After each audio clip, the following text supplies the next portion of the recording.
alimaanisha nini, na ni kwa nini Daudi akawekwa katika hiyo mizani. Bwana Yesu asifiwe. Jambo lingine ni hili, huyo Daudi ambaye tunasema kumhusu, ambaye wengi wetu tunapenda kujilinganisha, tunapopitia hali fulani tunapenda kujilinganisha na Daudi na kusema kwamba Daudi alikuwa katika hali hii na alifanya nini, aliweza kufaulu. Si kweli? Je, alianza huduma yake wapi? Bwana asifiwe. Na katika ile huduma aliyokuwa naye, je, aliifanya kwa njia gani? Kumbuka Daudi anatiwa mafuta kuwa mfalme wa Israeli. Lakini anapoenda kutiwa mafuta kuwa mfalme wa Israeli, Daudi alikuwa hata mbele za macho ya baba yake hakuonekana kuwa ni kitu. Hata baba yake Samueli alipokuja akamwambia walete wanao wote kwa sababu tunataka kutoa dhabihu kwa Mungu, hata baba yake hakuona kama Daudi anaweza kuwa sehemu ya hiyo dhabihu.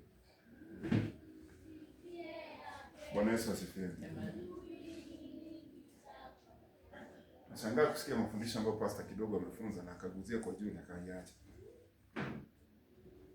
Ni kweli mara mingi neno linapokuja, mara mingi mimi nataka kujiona kana kwamba niko sawa. Si ni sawa?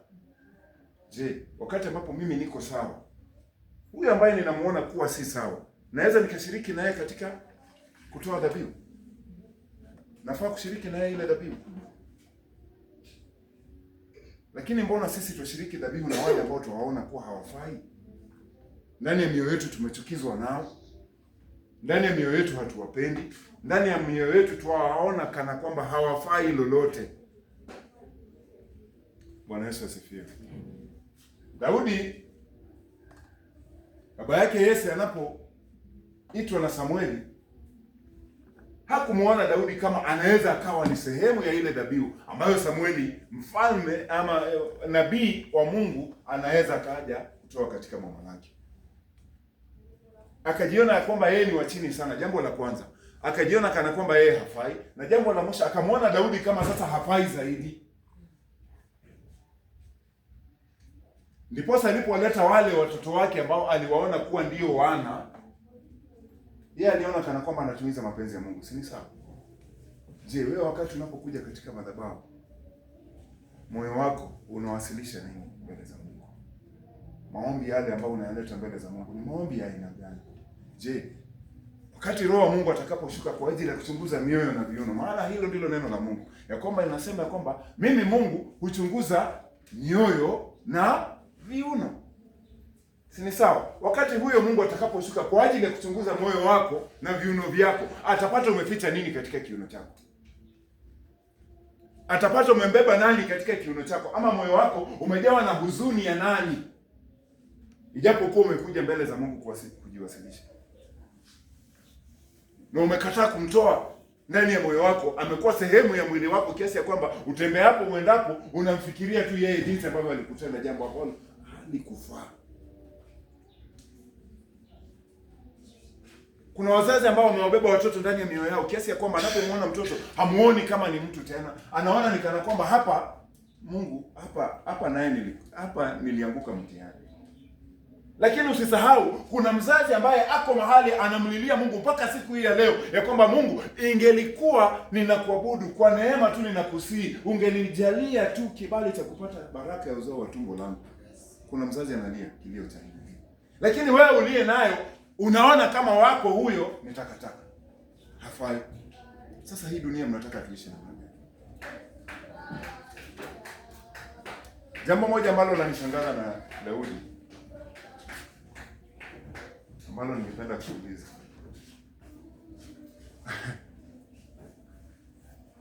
kwa wale watu ambao Daudi aliwapenda sana, kina nani?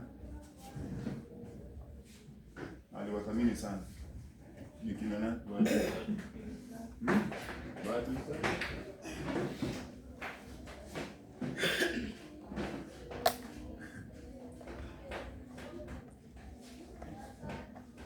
Daudi, mfalme Sauli alimkimbiza, akamtorosha, akamfanya akaishi kwa mapango, akamfanya akazunguka katika mapango. Lakini siku ile alipoletewa ripoti ya kwamba Sauli amekufa, Daudi alifanya nini? Alianza na kuua mwenye alileta ripoti.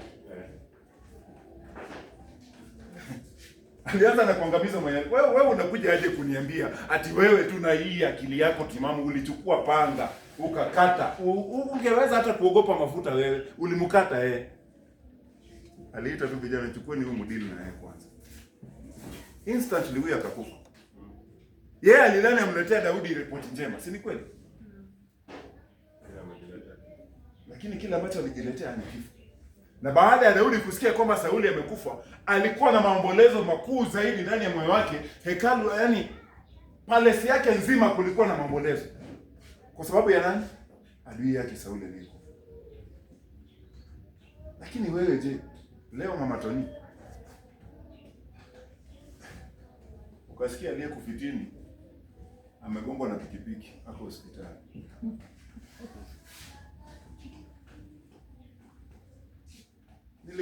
Nilisema hiyo mdomo yake yenye anapenda kuongeongea kuhusu watu, hata fadhali ingegongwa ibondeke yote, abaki bila mdomo. Yaani tutakuwa wepesi sana wa kushangilia na kufurahia yule ambaye hakutakii mema akiangamia. Nichukue kwa mfano leo Derek.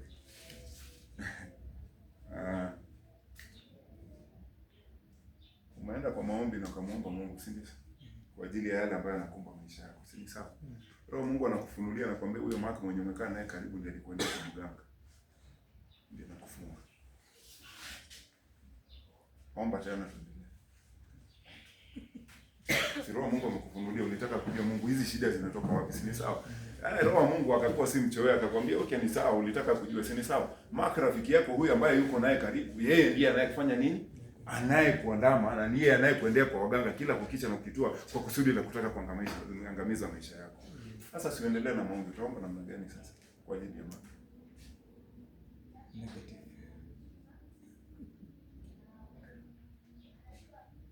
And because you are in a conversation with the Holy Spirit of God, sasa hizo ndio utatuma Roho Mungu kumwambia asante Roho Mungu kwa ajili ya kunifunulia, na mimi ninakutuma kwa huyo Mark.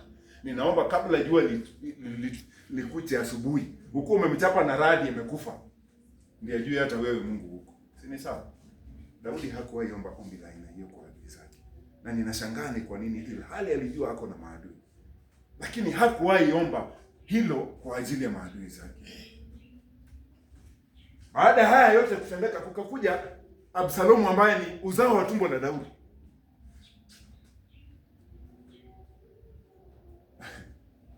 Baada ya Absalomu kuua kazini yake mwenye alirep the other cousin Tamara,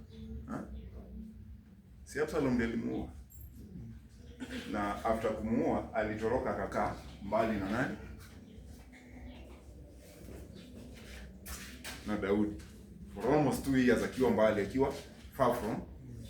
Daudi alisema hata uso wake sitaki kufanya nini? Asiuone uso wangu. But Yoabu akakuja akaongea na Daudi kuhusu nani? Absalom.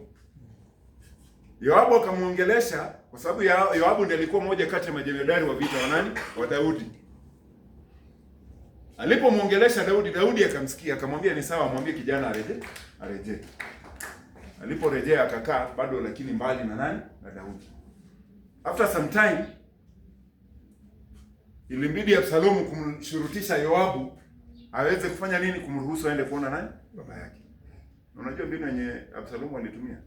Alijaribu kuita Yoabu akakataa. Mara ya kwanza, mara ya pili akakataa. The next thing alifanya ni aliyeita vijana wake wenye alikuwa nao wakaanza kumwambia endeni mchome shamba ya nani? Ya Yoabu. Mwenye anamtetea kwa mfalme. Endeni mchome shamba yake ya ngano ikufu, kila kitu iteketee. That is what prompted Yoabu kwenda kwa nani? Kwa Absalomu asikie ni nini anataka. So after that akamruhusu akaenda kumuona nani? Baba yake. But after that instance ya Absalom kukuja kwa palace, alianza tena kufitini pole pole. Akaanza fitina pole pole kwa ndani. Yeye Absalom ambaye ni mwana wa Daudi, alianza fitina kwa upole ili ya kwamba akaweze kunyakua ufalme kutoka kwa nani? Kwa baba yake. Na hali halisia ni ya kwamba alifaulu. Na alipofaulu bado Daudi hakumuona kama adui. Wakati wakiwa njiani, Daudi alipokuwa akitukanwa na kurushiwa cheche za maneno na matope na mchanga njiani, Daudi alisema muacheni anilaani, maana ni Mungu amemlaani. Mungu amemtuma ili akafanya nini? Akanilaani. Si zaidi yale ambayo yametendeka na mtoto aliyetoka tumboni mwangu, ambaye sasa amenifukuza katika ufalme wangu. Si zaidi huyu kunitukana. Bwana Yesu asifiwe. So wewe na wale ambao unawaona kama na kwamba hauwataki, si ndio? Ama hawakutaki. Okay, wacha niseme wale unaona hawakutaki. Wewe na hao mnaendana nao kwa njia gani?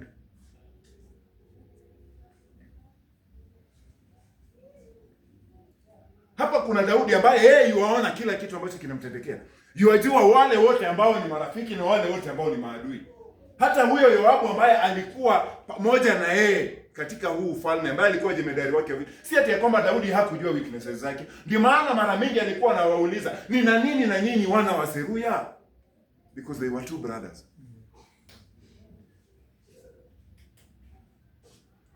Huyo Yoabu alimuua Abneri. Lakini Daudi alistahimili tu kukaa naye. Na baada ya vita ambavyo vilichacha kati ya sasa watu wa Daudi, jeshi la Daudi na la Absalomu alikufa katika vile vita. Lakini kifo chake kilitokana na nani? Na Yoabu. Yoabu ndiye aliyemwangamiza nani? Absalomu. Kinyume cha nani? Na yale maagizo ya Daudi baba yake nani? Absalomu. Sisi huwa tunaagizwa hapa mara mingi ili ya kwamba tukawapende wale ambao wako pamoja. Mpende jirani yako kama nafsi yako. Haya ni maagizo ya kila siku ambayo tunayapokea kutoka kwa Roho wa Mungu. Lakini je, upendo kati yetu umefikia kiwango gani? Je, matendo yetu yanapowekwa katika mizani ili ya kwamba tukaweze kupatikana sehemu fulani, je, tunaweza tukafika katika hatua gani? Tunapoelekezwa na kuambia ya kwamba ndani ya mioyo yetu tuache ukaidi, tuache uasi. Maana sisi ni waasi, sisi ni wakaidi. Hatuwezi tukajizuilia kutoka pale. Kwa sababu gani? Ingelikuwa sisi si waasi ama sisi si wakaidi, mioyo yetu siku hii ya leo, mahali hapa pangelikuwa kila siku kila saa pamejawa na utukufu wa Mungu. Lakini kwa nini sisi tunakuwa waasi? Hatuwezi tukayasikia yale, hatuwezi tukayafuata yale, na hatuwezi tukayatenda kadri na vile ambavyo Roho wa Mungu anavyotaka. Mengine anaposema mahali hapa ya kwamba ni maagizo ya Roho, sisi huyaona kana kwamba ni maagizo ya mtu fulani. Na kwa vile wewe na mtu fulani mnakuwa hampelekani, lakini mmekuja kwa ibada kuwasilisha dhabihu zenu kwa pamoja,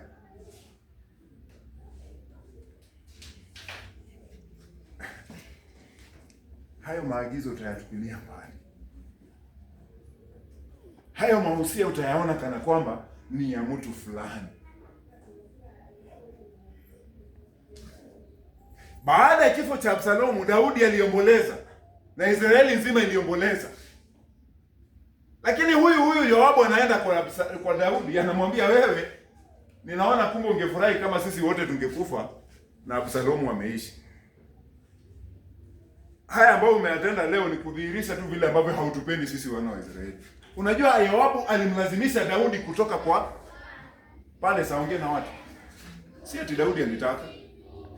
Kile ambacho Yoabu alimwambia Daudi ni hiki: toka nje, nenda ukaongee na watu, ukawatie moyo. Na usipotoka, ninakuhakikishia ya kwamba usiku huu wa leo hakutabaki hata na mtu mmoja ambaye akiwa mzima katika nini? Hekalu. Sasa hiyo Daudi alienda kwa kutaka ama kwa kushurutisha?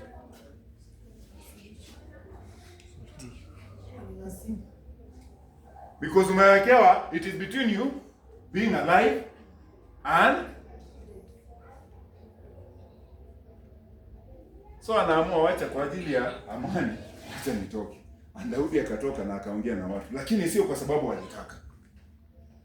But haikumaanisha kwamba Daudi katika kule kunyamaza kwake, katika kule kumbeleza kwake, hakujua kile ambacho Roho wa Mungu ama kile ambacho Mungu alitaka na maisha yake. Maana ahadi na nadhiri zile ambazo Mungu alimwekea Daudi, hakuna hata moja ambayo Mungu aliweza kuitoa ikakosa kutimia. Zote Mungu alizitimiza. Kwa sababu gani? Yeye Mungu alimthamini Daudi na alijua moyo wake uko katika hali gani. Maana Daudi yeye alijua na maadui, lakini katika kule kukuwa na maadui, alijua maadui waliokuwa kinyume na mapenzi ya Mungu ndio maadui. kama hapo unajua kuna adui wa deni. Si ni sawa? Lakini kuna adui aliye kinyume na Mungu wa nani? Wa deni.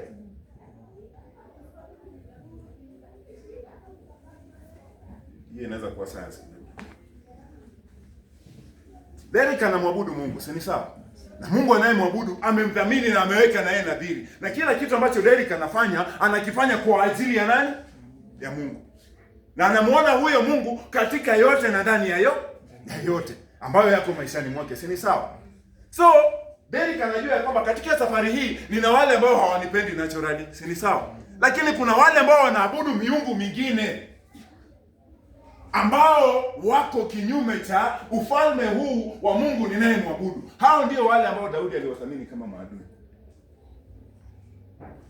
Na wengi kati yao walikuwa ni Wafilisti ambao waliishi ndani yake.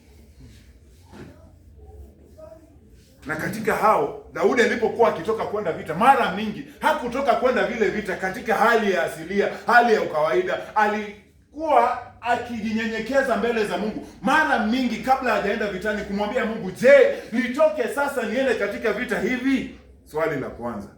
Swali la pili, anamuuliza Mungu, na je, nitakapotoka Mungu, utawatia hao maadui mikononi mwangu?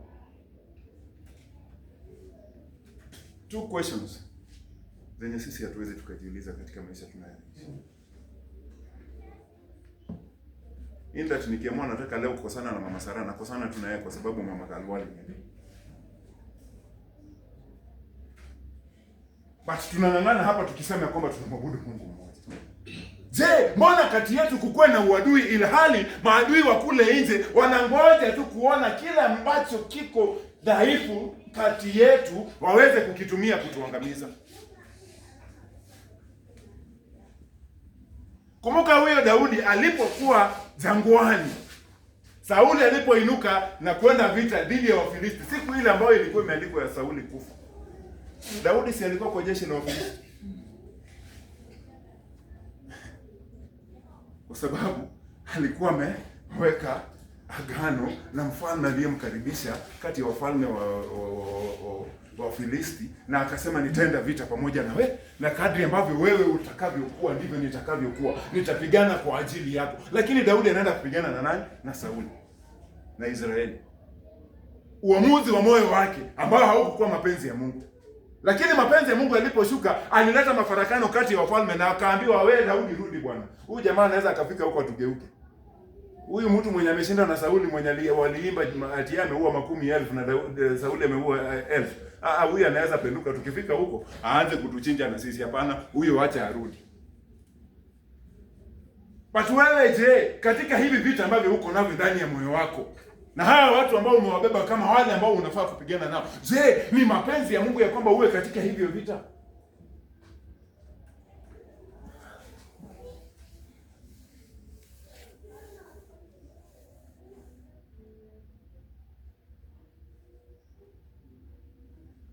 Bwana Yesu asifiwe.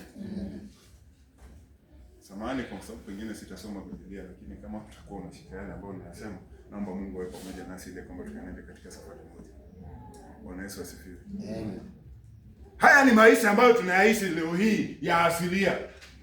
Ya kwamba Fiona ameenda amepata kazi kule nje, si ni sawa? Hayuko Elbagon. Mama yake na baba yake hawawezi wakamuona, si ni kweli? Fiona amepata nyumba, anaishi wapi? Gilgil. Si ni sawa? Fiona katika kuishi kwake kule Gilgil atakaa akikumbuka ya kwamba mama yake na baba yake walimweka katika msingi wa madhabahu fulani. Ama ataenda jiambatanishe na miungu ya kule ya Gilgil, akafanya uadui na madhabahu yaliyomkuza na kumfanya akapata ile kazi. Hello?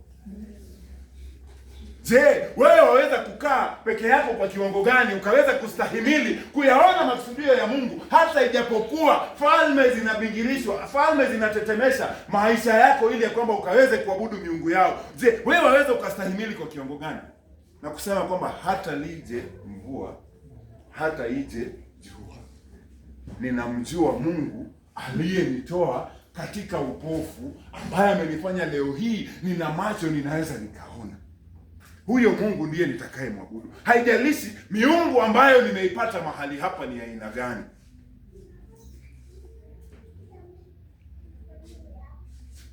Sielewi kwa nini tunakuwa wepesi wa kubebwa na mawimbi. Sielewi kwa nini mara mingi ninaweza nikajiambatanisha na wale wasiomjua Mungu na kuwaona kuwa ni marafiki zaidi ya wale wanaomjua Mungu. Sielewi kwa nini ushawishi ambao unaweza ukanisukuma mimi kusonga mbele unatokana na wale ambao saa hizi wewe umekuja katika madhabahu haya, lakini wao wameenda katika madhabahu yao ya uganga na ya uchawi, lakini unawaona kama marafiki sana. Na sikuambia kwamba sasa uende ukatae kukuwa na marafiki zako. Nisikize na unisikize vizuri. Ilipofika mahali ambapo Daudi aliweza ku-establish kingdom yake, Wafilisti ambao walikuwa maadui wa Israeli walileta sadaka zao, walileta zawadi zao kwa nani? Kwa Daudi. Kwa sababu gani? Walijua ikiwa wanaweza wakainuka na kitu kingine tofauti, hawatatoboa mbele ya nani? Why? Mungu alikuwa pamoja na yeye na alikuwa ametoka katika viuno vya Mungu, na hivyo basi lolote lile alilolitaka mbele za macho ya Mungu, iwe ni vita vya aina gani, aliweza kushinda. Je, sisi hatuwezi tukaembrace that kind of a spirit, ile ya kwamba niko mahali ambapo watu hawamjui Mungu, lakini Mungu ambaye mimi ninamjua, ninaweza nikasimama na niseme ya kwamba haijalishi yale ambayo yanatendeka mahali hapa, bali Mungu ndiye niweka mahali hapa, nipe kibali cha kusimama. Bwana asifiwe. Wengine tumezaliwa katika jamii na koo ambazo hazimjui Mungu, na ni kweli hawamjui Mungu hata leo. Wana jina la kuitanishwa pamoja na Mungu, lakini hawamjui naye. Wanaitwa Mathayo, lakini kitabu cha Mathayo hawajawahi kisoma. Wengine wanaitwa Luka, lakini hawamjui huyo Luka katika maandiko ni nani. Majina wanayo ya Kikristo ni sawa na wako katika jamii zetu, bali Luka ambaye wao wanamjua ni yule mzee ambaye kila siku anamkia kwake na dhabihu. Hizo ndizo jamii ambazo tutatoka ndani yake. Lakini wewe umekuja umefika mahali kama hapa. Wewe wajua ya kwamba kuna madhabahu, unajua kwamba kuna misingi ambazo nilizaliwa ndani yake. Unajua kuna nira na damu za ukoo ambazo zinafaa mimi nishughulikie. Lakini umekaa umetulia na zimekufanya ukanyamaza, ukaona maisha yako sawa. Damu ya ukoo inapotaka kuinuka unasema hii ni kawaida ya kwetu.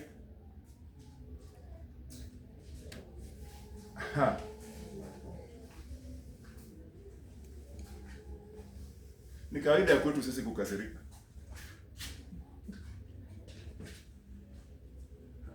Kwetu hakunanga mtu wa tafadhali.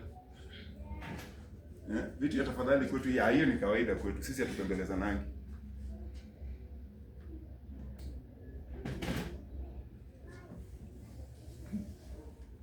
Lakini wewe unaiona kuwa kawaida, si ni kuwa sawa?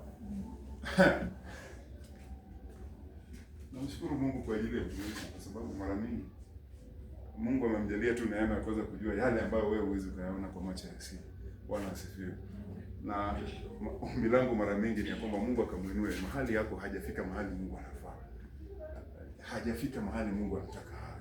Ombi langu tu ni kwamba Mungu akamuinue mtumishi kiwango kingine cha juu, ili ya kwamba wasiojua Mungu waweze kumjua katika mataifa.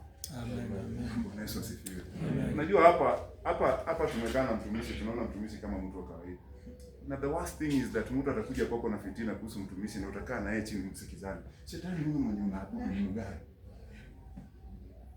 That is the worst thing. Mimi hiyo kitu huwa inanichoma moyo. Mpaka leo hii ninajua kuna watu bado wanakaa katika vikao vya fitina, wanatafuta jinsi gani wanaweza kufunga mtu. Wewe jaribu, my friend.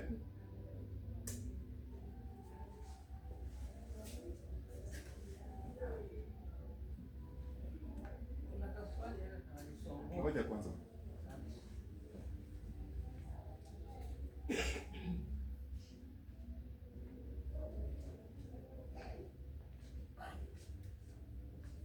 Unajua kuna mtu leo alikuja kwa mtu mtumishi kwa ajili ya ushauri. Bwana asifiwe. Na baada ya kushauriwa na kuelekezwa na mtumishi, akatoka na ule ushauri akaenda akaweka nao mkutano. Akaanza kuuliza, nimeambiwa tunifanye hivi na hivi. Wewe unaona kama hii itafanya kweli?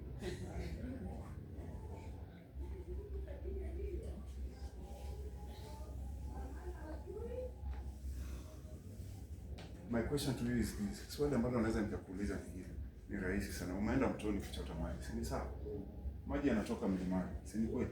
Wewe umeenda na kibuyu chako kuteka maji, si ni sawa?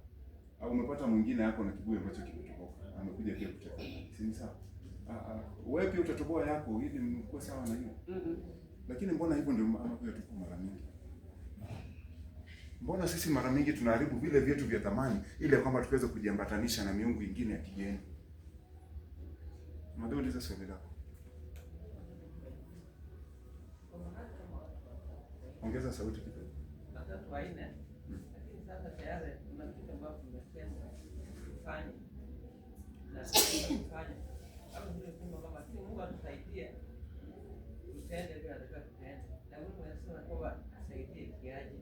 Sasa hapa ingawa naomba Mungu atusaidie. Lakini sisi wote atusaidie.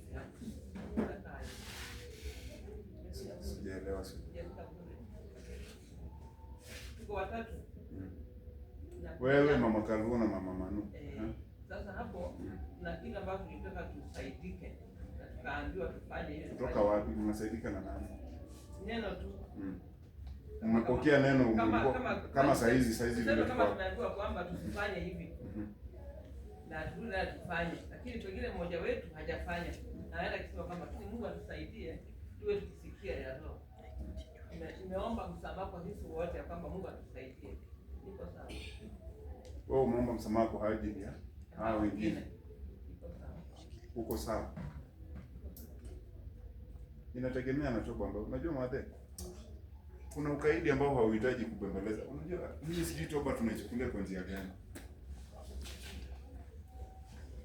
Unajua saa zingine tunahitaji kurudi kwa darasa ili kwamba tujue hata jinsi ya kuomba. Sawa sana. Sababu toba ambayo umemuasi roho wa Mungu, si toba ya kwenda ukiongea kwa barabara, ni Mungu anisamehe, ninajua sikufanya, lakini roho wa Mungu atanisamehe. Kuna mambo ambayo yanahitaji ule uzito ambao unaingia ndani ya moyo wako, unaweza ukakuzuia hata kutembea. Nikupea practical example. Mimi wakati mmoja kuna jambo ambalo lilitendeka tu katika haya madhabahu kitambo sana. Na siku moja nikitoka kazini, kuhusiana na hilo jambo ambalo lilitendeka, moyo wangu uliugua. Distance ya kutoka kazini kufika kwangu si mbali, si ndio? Nilifika katikati ya barabara, nilipata miguu yangu haina nguvu kiasi ya kwamba nilitaka kupiga magoti katikati ya barabara nimlilie Mungu, lakini nilimwambia tu Mungu, neema yako inijalie nifike kwa nyuma. Sababu gani? Kuna kuugua kule ambako kunatokana na roho, si sawa? Lakini kuna kule kiburi ambacho kinatokana na upuzi wa mtu ambaye anasema hata kama hatukufanya Mungu atusaidie tu. Anasema hicho ni kiburi. Kama mlikataa kufanya kitu, sio kumwambia Mungu atusamehe, endeni mfanye kile ambacho mliambiwa kufanya. Toba halisi ni wewe umeambiwa enda shamba, ukasema siendi. Unapotaka kutubu, chukua jembe enda shamba.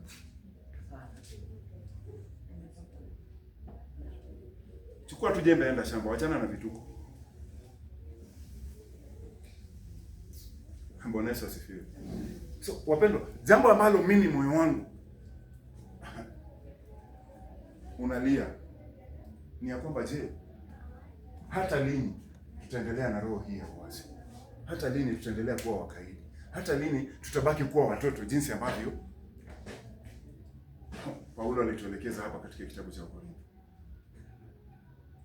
Hata lini? Pasei leo hii Mama Kamau, kwa muda ambao umekuwa katika huu shirika, si ndio? Kuna mtu baada anaweza akakuja kwako na akwambie jambo ambalo halifai na ukaambatana nalo.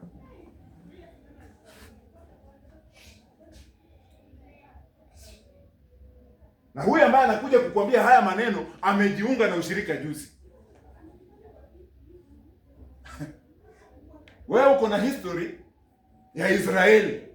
Lakini kwa sababu umeenda katika nchi ya Wafilisti na mkawapiga na Wafilisti wakakubali kuja kuishi pamoja nanyi, sasa yule Mfilisti amekuletea miungu ya Kifilisti, umekuwa Solomoni.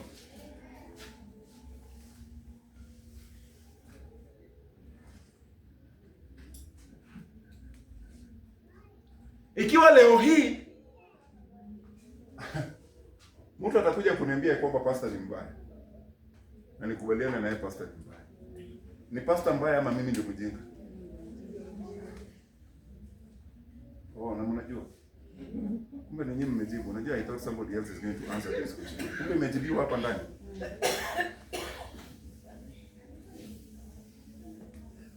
So mimi nitatoka wapi saa hizi? Si ni kweli? Niende kwa baba Kaluo niweze kumwambia, unajua mama Kaluo wako wengi mwanamke. Sijui hata ulimpata wapi. Huyo bibi yako, hata kama unasema ni bibi yako, chunguza sana. Chunguza sana. Now, mimi ninatoka wapi? Leo ndio niende kuambia kushauri baba Kaluo. Saa hizi Kaluo na Alvo ni wazee. Ni watu wenye wanaweza kuambia wewe acha kuniambia uongo. Anaweza kukataza na usikie, si ndio? Lakini mimi ndio leo hii nataka kwenda kukuwa mshauri wa nani? Baba Kaluo kuhusiana na nani? Mama Kaluo. Na baba Kaluo naye kwa uwepesi wake wa kutaka kujua mambo, anisikie na anifuate.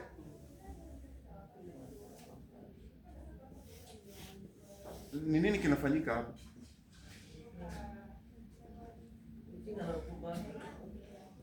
Bwana Yesu asifiwe. Unajua kuna mambo ambayo tunayatenda leo hii ambayo tukiyaweka katika hali halisia, ishara ile ambayo inatoka mahala pale ni ya kwamba kwa kiwango kikubwa hatumjui Mungu.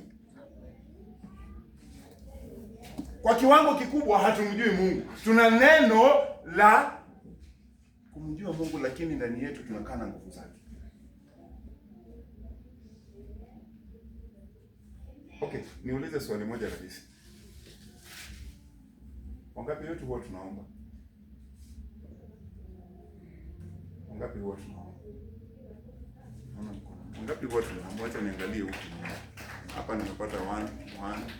Pale hii wangapi huwa tunaomba? Yeye anajui kama wewe unaomba Mungu. Okay. Bwana asifiwe. Hilo ni swali la kwanza. Swali la pili, kwa wale ambao hamkuinua mikono, kwa nini hauombi?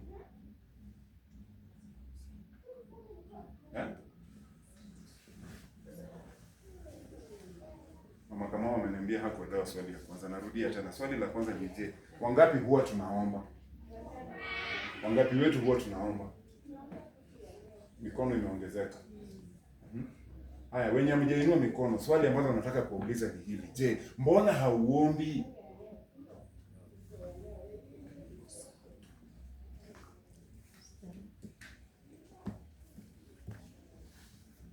Halo. Tutoke kwa starehe. Ona. Nimeuliza swali tena na nauliza mara ya tatu. Mbona hauombi?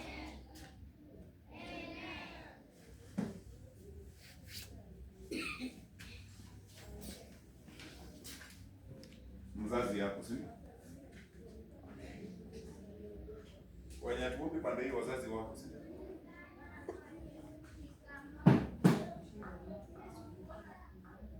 Naomba nini na ninatoa dhabihu yangu? Si wakati ninatoa dhabihu, sio dhabihu inaandamana na maombi, nitaombewa na dhabihu. Si ndio? Asante.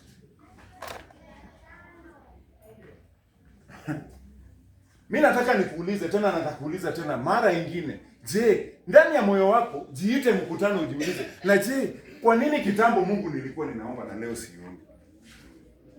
Hiyo mkutano nataka ujiite saa hii. Ni nini hiki ambacho kinanizuia mimi Mungu nisiweze kunena na wewe? Ni nini? Kumbuka hadithi ya Danieli. Nilisema pengine leo sitasoma neno lolote, lakini jinsi tu ambavyo nitakavyoelekeza ndivyo nitaenda. Si ni sawa? Danieli anaitwa Belteshazzar. Ndilo jina ambalo alipewa. Bwana asifiwe.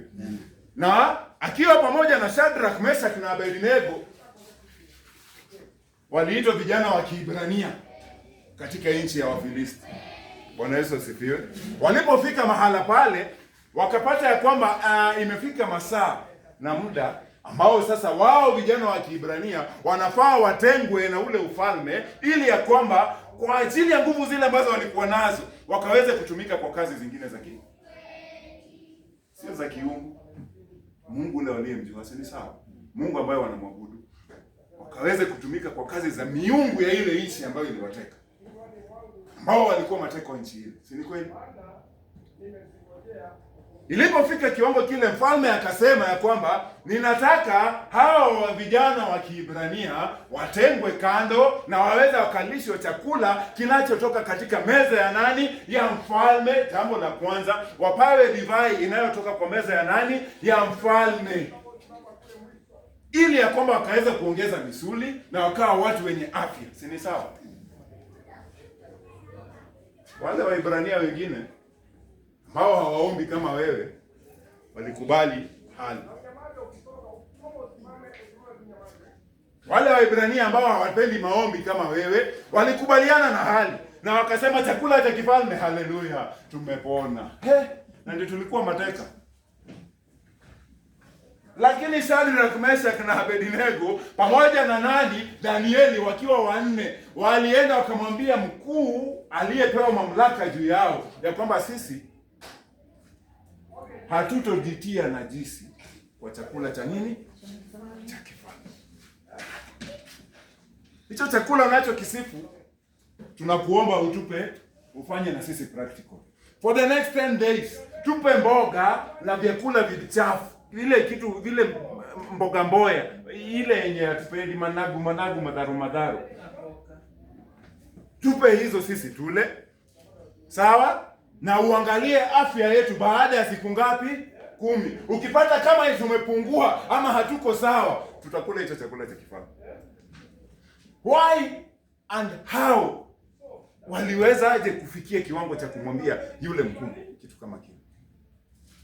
Kwa sababu ndani yao ile imani waliokuwa wameshikilia, yule Mungu ambaye walikuwa wanamwabudu, yule Mungu ambaye Daudi alimwabudu na kujua kwamba ndiye Mungu anayepigana vita vyangu, sio mimi. Huyo Mungu ndiyo yule ambaye wao pia walisimamisha na wakasema ya kwamba tunajua yeye Mungu aliyetuumba ana uwezo hata kwa maji kutupa hai. Lakini wewe unaweza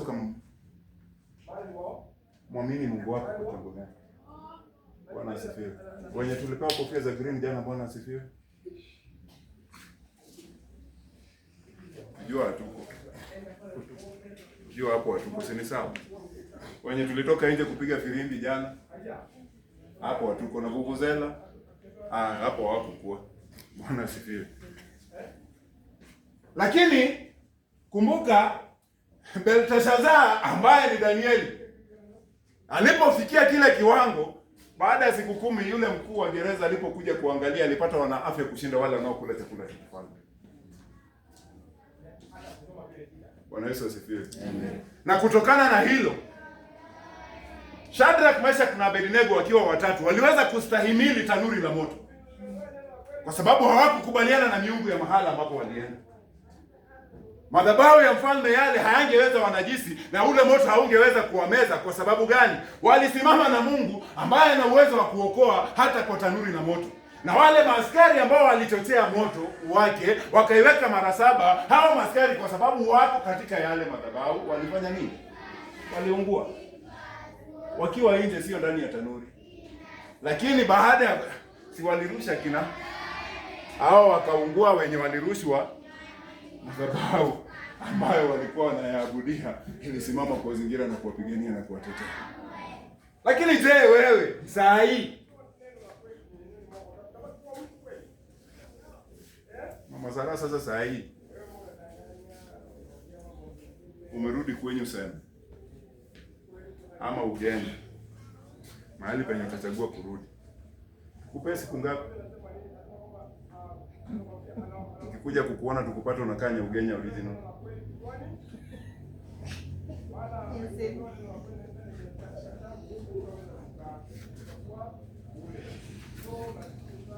Ni swali tu ninauliza.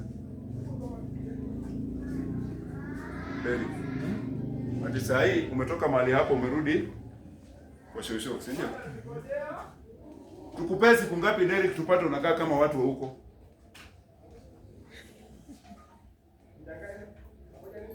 But ingelikuwa tunamjua huyu Mungu ambaye tunamwabudu na kumwamini yeye katika yote na ndani ya yote, na tusike kile ambacho kinaagizwa kwetu kila wakati, kulitii na kulitenda. Hivyo ndivyo maandiko yanasema. Ukilisika neno langu, kulitii na kulitenda. Unajua hapo kuna mtihani. Sio kusikia neno. Shika neno, baada ya kulishika lile neno, litii lile neno. Ngoja. Kutii inamaanisha nini? Acha tuanzie hapo kwa sababu wengine hatuelewi. Unaposema kutii tunamaanisha nini?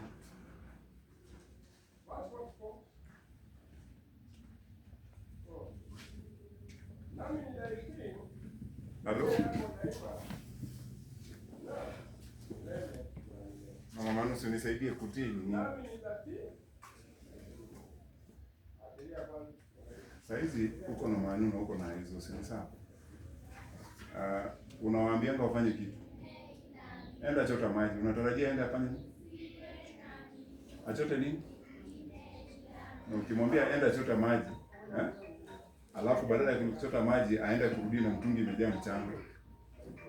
Si mtungi umejaa bado. Utafanya nini? Kwa sababu gani? Kumbe unajua kutii. Ni kunyamaza tu, mnanyamaza. So hili neno ambalo tufunzwa, maandiko yanasema tulishike jambo la kwanza, tulitii jambo la pili, na jambo la tatu ambalo maandiko yanasema ni ya kwamba baada ya kulitii lile neno kwa ishara kudhibitisha kwamba tumelitii, ni lazima tuliweke kwa matendo. It has to go to the practical world. Ndio maana wakati unapoelezewa kuhusu kupenda, sio kusema kupenda, ni kutenda upendo.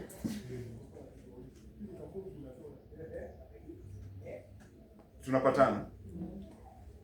Sio kusema Mama Kamau, unajua mimi Mama Kamau ninampenda sana, si sawa?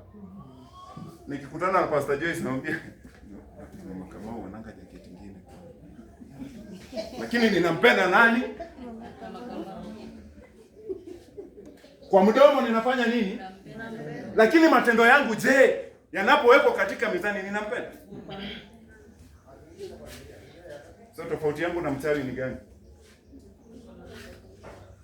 Bwana asifiwe. Tofauti yangu na mchawi ni gani? So nimelishika hili neno ya kwamba ninafaa kumwabudu Mungu katika roho na kweli. Si ni sawa? Hilo ndilo neno ambalo nimeagizwa. Hilo ndilo neno ambalo limeshuka kwa ajili yangu kuwa msaada wangu siku hii. Si sawa? Ya kwamba katika roho na kweli nafaa kumwabudu nani? Si ni sawa? Lakini mimi inapofika mahali kwa roho, nasema hapo inahitaji mahali. Hapo kwa roho, hapo inataka mama Asi na tao ndio unajua kuomba kwa roho. Mimi hapo siku. Sasa wewe uko wapi? For example, wewe sasa hivi uko wapi?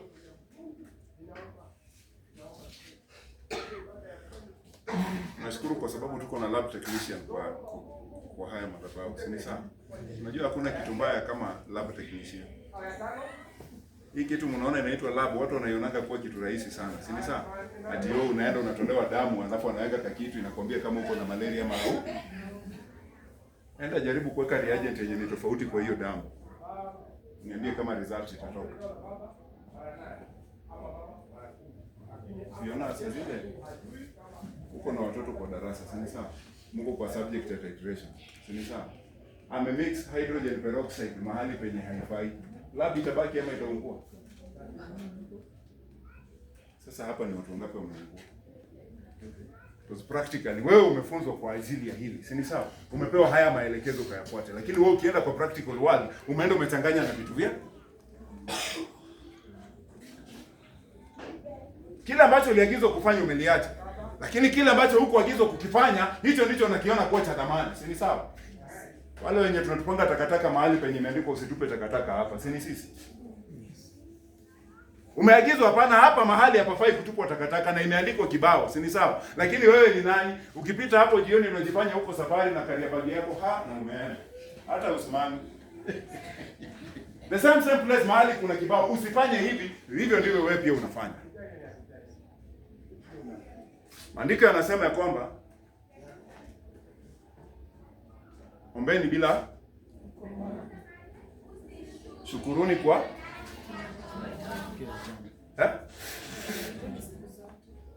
shukuruni kwa kila ombeni kwanza bila kufanya nini? Alafu mshukuru kwa sasa. Hauombi. Saa ngapi unakuja kushukuru? Hauombi, nguvu ya kushukuru utatoa wapi? Administrator utatoa wapi huko?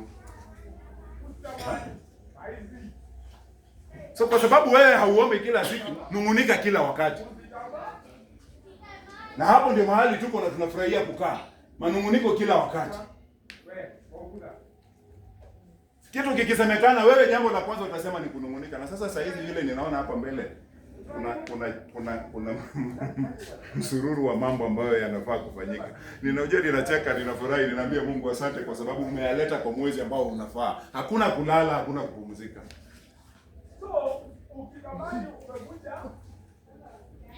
Mambo yamefuatana hivi, si ni sawa? Yako tu hivi na sisi.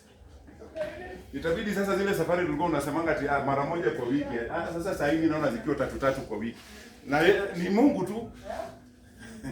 Sasa wewe amua uko wapi, si ni sawa? Lakini kwa sababu wewe uko kwa manunguniko kila wakati unasema hey, hata nimechoka na hiyo kanisa hoja. Kila siku ni safari, kila siku ni kutoa, kila siku ni kulea, kila siku.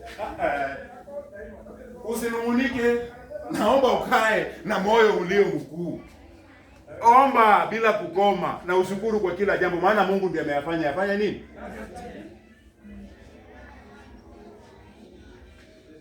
Bwana Yesu asifiwe.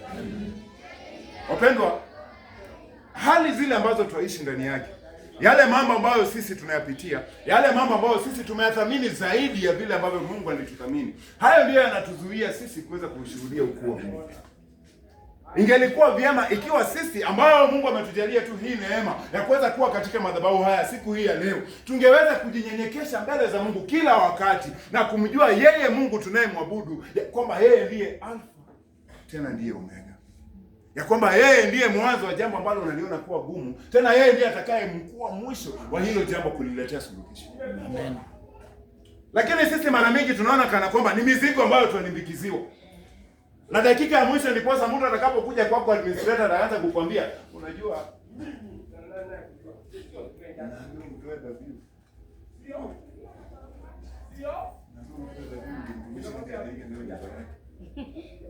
utakuwa mwepesi wa kusikia. Na ni kweli, kwa nini haikuwa inajengangwa kitambo? Siku hizi na mnaweka tu mkutano na mnajadiliana na inaisha. Pepo mbili zimekutana, pepo moja ya Kisii na nyingine ya Western. Ninawaomba situtoke kwa vituko. Ombi langu tu ni watu tuacheni vituko. Ikiwa unaona hauna uwezo wa kufanya jambo, usiseme amen. Ikiwa hilo jambo unaona ni gumu kwako, wewe nyamaza ndani ya moyo wako na ukae hivyo. Si ni sawa? Usiende kutafuta washirika.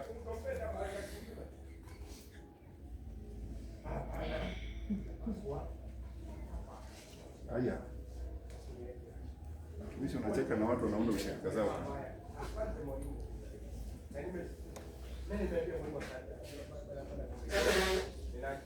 Wacha nirejee mahali ambapo nilianzia nikikamilisha. Bwana Yesu asifiwe. Amen. Daudi nguvu yake ilikuwa katika thamani aliyoithamini nao wale ambao hawakumtaka. Wale ambao hawakukaribisha wala kufurahia ufalme wake. Hao ndio waliomtia Daudi nguvu, kwa sababu yeye hakuwachukia hata siku ngapi. Na unajua uzuri ni kwamba wale ambao walikuwa wanamchukia Daudi siku hizo, walimuona kana kwamba kwa sababu ya yeye kutotaka kusema ama kutotaka kuwachukia ya kwamba Daudi alikuwa weak. Unajua wao waliona kama Daudi ni dhaifu sana. Na akamuona kana mtu mwenye wanaweza wakakanyaga juu yake wakisonga wakienda. Lakini walisahau yeyote yule ambaye Daudi alirudi chini na kujifanya mpumbavu kwa ajili yake aliishia kifo. Hapo tu ndio mahali roho Mungu ananishangaza na Daudi. Ya kwamba kwa wale wote ambao walitaka kujitukuza juu ya Daudi, kitu ambacho kilifuata baada ya wao kujitukuza na kutaka kumtoa Daudi katika mapenzi ya Mungu, ni wao wenyewe waliangamia, wakamwacha Daudi akisimama. Kiwango ya kwamba Daudi angeliweza toroka aende ajifiche, Derek anani wacha nitoroke. Wacha ni. Na anatoroka na anaenda kabisa. Asipatane na Derek. Na wakati Derek anaona Daudi anatoroka, anafurahi sana. Anasema anajifanyanga ni shujaa wa vita. Ona vile anakimbia. Pumbavu yeye. Amemdharau mpaka anaona ni kana kwamba huyo Daudi ni kitu ovyo, si sawa? Lakini dakika ya mwisho baada ya Daudi kupiga kona tu hapa, ukakosa kuona uso wake, juu ya kwamba kifo chako kinakungoja. Katika hiyo shangwe ulio nayo, chunga maisha ya Daudi.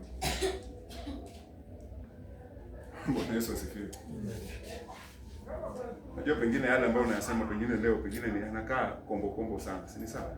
Lakini namshukuru Roho wa Mungu kwa sababu ya haya. Kunijalia tu neema kuyasema haya siku hii ya leo. Namshukuru tu Roho wa Mungu. Mimi sijui ni kwa nini amenishinikiza kuyasema haya, lakini ninamshukuru ili ya kwamba nikayasema. Ombi langu tu ni ya kwamba tuweza tukathamini utukufu wa Mungu ule ambao uko mahali hapa, ili ya kwamba napokuja kutoa dhabihu zangu mahali hapa tuko katika nia moja.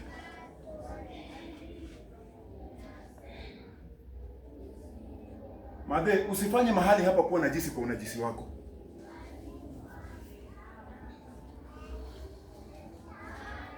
Bwana Yesu asifiwe. Pastor aliongelea kuhusu Akani na Yoshua. Ya kwamba Akani walipoenda vitani, Akani yeye aliona mavazi yale yaliyokuwa ya thamana na akaona fedha na akaona kuwa hayo ni ya thamani kuyaficha. Si sawa? Na katika kutokana kwake kuficha yale ambayo Roho wa Mungu alikuwa amemwagiza Joshua yote yaangamizwe, alifanya Israeli ikaangamizwa mbele ya maadui. Mtu ngapi? So waweza ukawa pamoja nasi katika hii ibada, lakini kwa sababu nia yako haiko pamoja nami kwa sababu ya chuki ile ambayo unaweza kuwa nayo pamoja ndani yangu kwa ajili yangu, si ndio? Kule kunichukia ambapo unaweza kuwa unanichukia kutafanya kwamba pengine hawa watu wote ambao wako katika ibada hii ya siku hii ya leo, kila ambacho Roho wa Mungu alitaka kutenda kisiteleke kwao. Kwa sababu gani? Unajisi ule ambao uko kati yangu mimi na wewe. Si ni heri tutoke nje tukasuluhishe mambo yetu, lakini mahali hapo utukufu wa Mungu kabaki. Yes.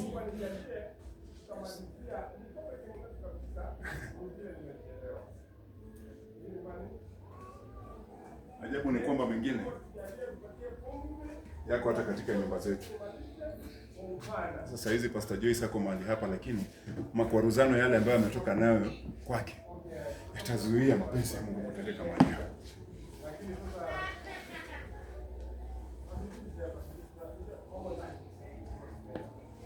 Haleluya. Mengine yako kwa vijana. Amekaa akaangalia akaona baba yake ama mama yake anamsukuma sana kiasi ya kwamba akimwona baba yake akisimama ama akiwa katika madhabahu anaona ni kama adui amesimama kiasi ya kwamba anamchukia mzazi wake, sio kwa sababu ya lolote lile, lakini kwa sababu tu yale madhabahu ambayo hayapendi mapenzi ya Mungu, ambayo ameyapea utukufu ndani ya moyo wake. Sasa anamfanya yeye kuona kana kwamba mahali hapa hapafai, si ndio? Nimekuja tu kwa sababu ni Sunday na sitaki kubaki kwa nyumba nipigiwe simu niulize nilikuwa wapi. Sasa amekuja tu kwa ibada, lakini moyo wake uko kwa uwanja. Heri ungeenda kwa uwanja. Heri ungeenda kupiga firimbi barabarani na vuvuzela, kishangilia Gachagua ama tukishangilia sijui nani sijui nini. Ni heri ungelikuwa pale, maana mahali hapa kila ambacho Roho wa Mungu anataka kuanzia sasa na kuendelea ni roho iliyo safi mbele zake, ili ya kwamba anaposhuka akapata nafasi ya kutua na kutekeleza mahitaji yale ambayo yamekuleta. Lakini kama ndani ya moyo wako kuna mabishano, kama ndani ya moyo wako kuna chuki, kama ndani ya moyo wako kuna mtu ambaye umembeba kiasi ya kwamba jua ikiwaka tu asubuhi unasema Mungu umekuja tena, nataka kwenda kukabiliana na huyo mtu. Ni sawa tu. Neema yako inatosha. Hakuna neema ya Mungu inatosha. Nguvu zako za kipuzi zimetosha. Nyakati za neema zinaisha. Bwana asifiwe. Kaa ukijua kwamba maandiko yanasema neema hii inasonga ikifanya nini? Ikipungua. Na sasa nyakati hizo za neema zinaenda zikiisha. Je, waweza ukasawazisha hiki ambacho unakiona kama ni kidonda kikubwa sana ndani ya moyo wako na mwenzako, ukamfanya yeye kuwa wa thamani?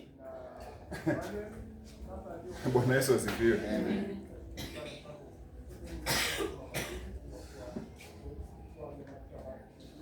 Wakati mmoja mtumishi akatushuhudia jambo ambalo mpaka wa leo ndani ya moyo wangu huwa bado una wasiwasi. Na kwamba kukawa na mama mmoja na mume wake. Katika ndoa kukawa hakuna mapatano sana, si ndio? So kutokana na yale mafarakano ama yale kule kutopatana katika ile ndoa, siku moja mzee anapotoka, mama akamwambia hata aende, yaani mama akatamuka, hata uende ukufe usirudi hapa. Sikimzaha hivyo. Lakini yale matamshi ya yule mama, jinsi alivyoyasema ya kwamba hata yule mzee aende afe, mzee hakurudi.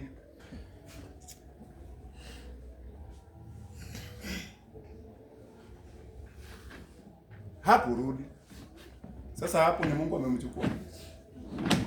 Wachungaji tukienda kuomba tunasema Mungu tulimpenda sana na Mungu akampenda zaidi. Hapo ni Mungu.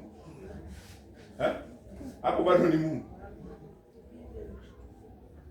Sasa zile mimi sina amani na mama Abi kwa nyumba, si ni sawa? Sinichunge sana kile ambacho kinaweza ikatoka kinywani mwangu. Kwa sababu naweza nikadhani niliongea kwa hasira. Na ndio maana mara nyingi tunaambiwa wakati umekasirika, ukisikia tu hasira zimepanda, funga kinywa chako. Zuia kinywa chako kisinene. Maana kutokana na hiyo hasira utakayoyanena hayatakuwa ya kumtukuza Mungu. Kwa sababu maneno ni roho, yatafuatiliwa tu na yatatimia kwa yule ambaye wewe ulidhani ni mzaha, dakika ya mwisho atakuwa hayuko tena. Bwana Yesu asifiwe. Amen. Uadui ambao tuweza tukawa nao kati yetu, sisi ambao tunasema kwamba tutashiriki kwa pamoja, ni wa aina gani? Na ni wa nini?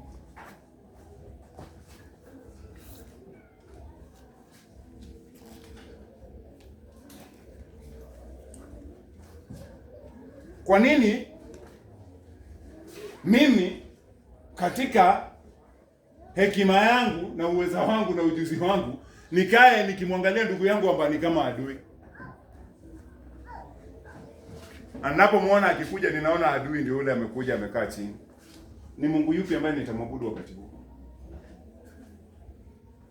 Lakini Daudi, wale ambao walitaka kujiinua kinyume cha mapenzi ya Mungu juu ya maisha yake, wale ambao walitaka kupigana na uweza wa Mungu katika Israeli, hao peke yake ndio Daudi aliwahesabia kuwa maadui, na alitoka nje kwa kibali cha Mungu kwenda kupigana nao vita. Lakini wale ambao walikuwa wa ndani, ambao walijua hawa wanamjua Mungu huyu ninayemwabudu, hata wakiinuka juu yangu, ninajua iko siku Mungu mwenyewe atafanya nini? Ataleta suluhisho kati yetu. Siwezi nikawahesabia uadui. Si Mungu atujalie neema tutoke katika huo. Tuweze kujifahamu na kujijua. Bwana Yesu asifiwe. Maana safari hii ni ndefu, lakini hatutaenda kama tumebebana kwa mgongo. Ni heri mzigo ule ambao ni mwepesi ukaubeba, lakini kumbeba mwenzako ambaye mnaabudu naye kwa pamoja, ambaye unasema kwamba mna nia moja. Hamna nia moja katika mimi kumuona mama Asnat kama adui. Hapo hapana nia moja. Mpaka siku ile nitamuona kama mshirika pamoja nami, ama kama sehemu yangu mimi mwenyewe. Hapo ndipo tutakapokuwa na nia moja. Lakini pasipo hivyo, yote yatakuwa ni vituko na sarakasi. Bwana Yesu asifiwe. Si Mungu awatende mema.